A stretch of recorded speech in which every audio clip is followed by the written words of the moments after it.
I started making this salad for my family's Thanksgivings years ago, and now they ask for it every year. It's a great way to add some festive, fresh crunch to any holiday meal.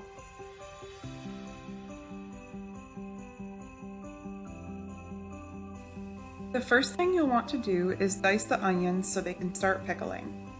Coat them in the red wine vinegar, kosher salt, and spices of your choosing.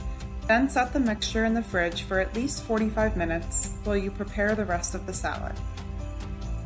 Next, prepare the Brussels sprouts. You can either buy pre-shaved sprouts to save time, use a food processor, or slice them thinly by hand with a sharp knife. If you want to forego the fun mess of opening a pomegranate, you can use pomegranate arils instead, but for a much higher price point. If using a whole pomegranate, there are a few different methods.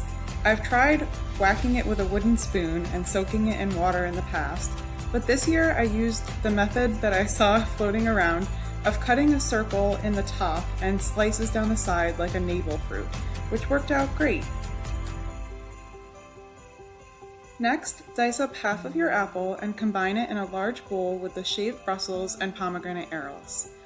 I then make the dressing of olive oil, lemon, and honey in a jar, adding a little black pepper and garlic powder.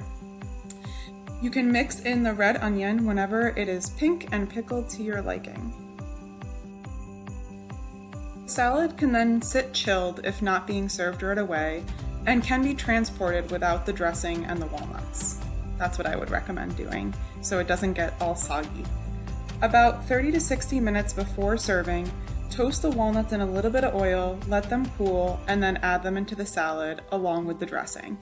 Toss everything to combine, let the dressing soak in a little before serving, and enjoy.